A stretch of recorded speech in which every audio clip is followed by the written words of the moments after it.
这是一部被名字耽误的悬疑神作，由日本小说改编的韩国电影《火车》。即将大婚的女人神秘失踪，痴情未婚夫却在调查中发现，对未婚妻的了解简直就像个陌生人。本片剧情环环相扣，逻辑缜密，在抽丝剥茧的调查中一点点推进，不看到最后绝对猜不出真相。影片开始，文浩第一次带未婚妻回家见父母。途中经过一个服务区，他下车买杯咖啡的功夫，未婚妻善英就奇怪地消失了。他找遍了整个服务区，却只在卫生间里发现了一个发夹。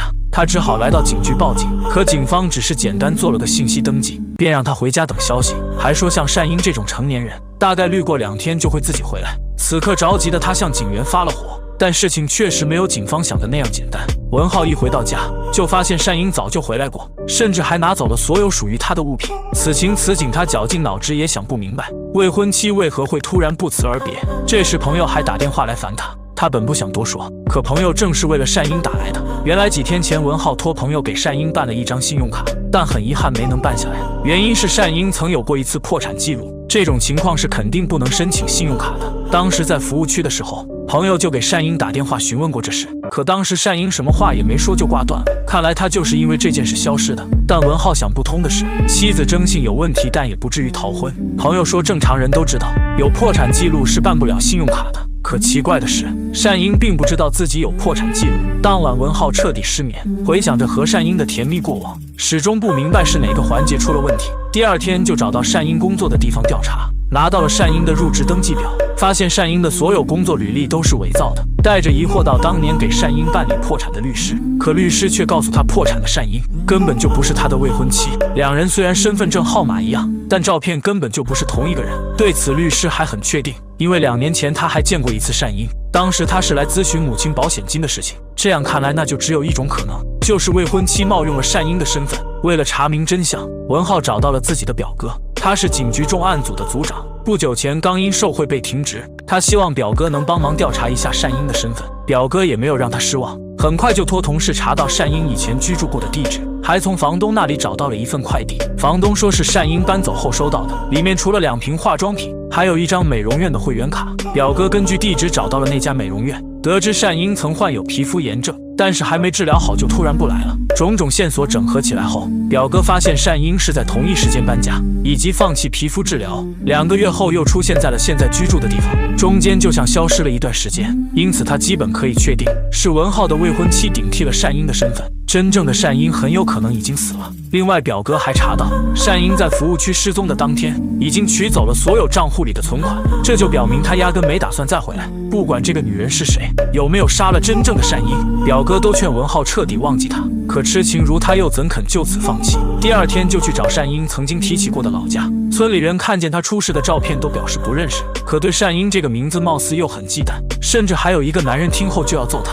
那一刻文浩也爆发了压抑已久的情绪，趁势全都发泄了出来，搞得揍人那小子都懵逼了。原来他是善英的同学家发小，善英先前欠了很多高利贷，经常有人找他收债，这小子就是把文浩当成要债的。随后他又拿出了当年的同学录，不出意外照片上的善英不是他的未婚妻。男人说旁边这个叫阿朱的和善英关系很好，不过他已经联系不上了。另一边表哥也找到了善英老家的派出所，得知3年前善英的母亲经过台阶时不慎摔死了，善英还因此得到了一份保险金。虽然事情被判定为意外，但当时就有传闻说是善英故意害死母亲换取保险金，毕竟他在外面欠了大量高利贷。表哥找到当年发生意外的台阶，台阶确实很陡，但无风不起浪，他总感觉善英母亲的死或许另有隐情。接着他又想起了快递里的化妆品，于是便找到了那家化妆品公司，结果却在员工照片里发现了文浩未婚妻。原来他的真名叫车琼善。3年前公司举行了一场促销活动，当时车琼善负责把客户的会员信息录入电脑，但是后来公司发现会员信息丢失了一部分，但因为数量很少，所以当时就没有在意，而那个丢失的信息里就有善英的名字。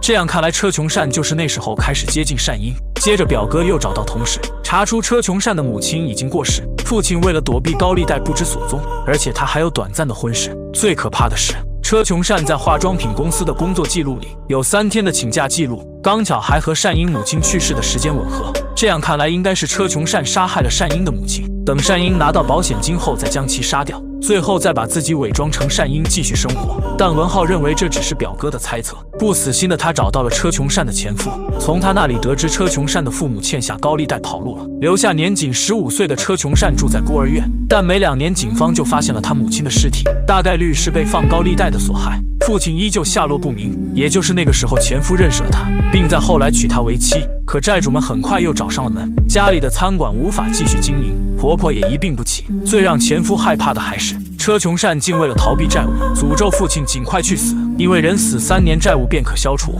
最终，前夫选择了离婚。他只记得车琼善当时说要去找表姐，后来就没有再联系过。文浩只好再次找到其表姐，得知当年车琼善并没有第一时间来找他，而是在车站就被债主抓住了，被迫卖了1年肉才狼狈不堪的回来，而且他还生过一个孩子，但很快就夭折了。随后他们来到医院查询记录，事情属实，但却有意外收获，就是善英母亲去世的那几天，车琼善请假其实是生病来这里住院，因此文浩断定未婚妻绝对不是杀人凶手，而是还有其他难言之隐。他还要继续调查，可眼下该找的人都已经找完，除了善英那个好闺蜜，但找到她时文浩又迷茫了，因为闺蜜记得善英失联前说过，她经常被人跟踪，家里的邮件还经常被人偷拆。更重要的是，他手上还有善英和他未婚妻的照片。这样看来，车琼善应该是从客户信息里筛选目标，单身独居的善英最合适不过，于是假装接近，实则杀害，冒名顶替，但却因为一张信用卡暴露。至此，文浩也放弃挣扎，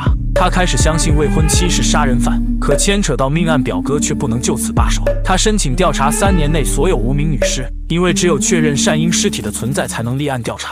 好巧不巧，2周前，一个钓鱼佬就在湖里发现了一具尸体，而且经过检测确认正是善英。接下来就是抓捕车琼善。表哥认为他一定还会从当年的会员信息里寻找目标，反复查询后，果然又发现了一个符合条件的女人，此人名叫文静。他表示最近确实见过车琼善，而且2人还约好周末一起去看演出。当询问到是否有被跟踪或者信件被破坏时，女人则表示有个变态已经跟踪她3年多了，期间也报过警，但一直没抓到人。至此，警方已经确认文静就是车琼善的下一个目标。可在房外监视了几天，却只发现了一个男变态，于是只能等待2人一起看演出时再进行抓捕。当天文浩没有去，他也不想在那种场合与原本的未婚妻见面，于是只好在自己的宠物医院里等待。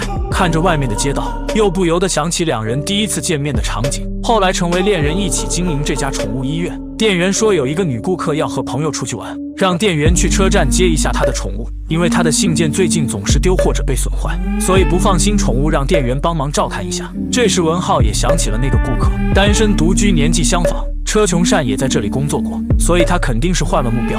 毕竟先前那个文静身后一直有其他的跟踪狂，明显不方便下手。文浩立马表示自己去找顾客接宠物，让店员留下来看店。等他来到车站后，果然看到了那个女顾客，而他在等的朋友也叫文静。这明显是在没有彻底杀害的情况下，车琼善暂时用于伪装的身份，真正想要的其实是这名女顾客的身份。当文浩拿出未婚妻的照片时，女顾客终于相信了他的话，抱着宠物急忙离开了车站。下电梯时还撞见了赶来的车琼善，当他看到女顾客不肯抬头看自己时，就意识到了不对劲，奈何电梯上行无法逃走。果然文浩已经等在了电梯口。文浩询问他这一切到底是不是真的，现在他都还抱有幻想，希望车琼善有什么难言之隐，可他却淡定地承认了。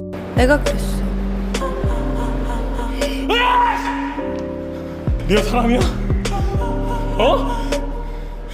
네가 사람이야! 나 사람 아니야. 나 쓰레기야. 강선영이 아니야. 나는 骂归骂，可他确实真爱过。文浩没有报警，而是任由车琼善逃走。殊不知表哥早就在远处注视着他们。原来他早就从店员口中得知了信息。就在车琼善准备逃走时，他冲上去拦住了他。可到这个时候，他还没打算放弃，脱掉鞋在车站里狂奔。与此同时，文浩在车站外看到大量警察，急忙又跑了回去。表哥已经追着车琼善来到了顶楼的停车场，眼看无路可逃，他竟然直接爬上了护栏。文浩见状急忙大喊不要，可当他下楼梯时，车琼善满脸泪水。表哥拼命地劝他去自首，可他已经对人生感到了绝望，最终毫不犹豫地后仰跳楼。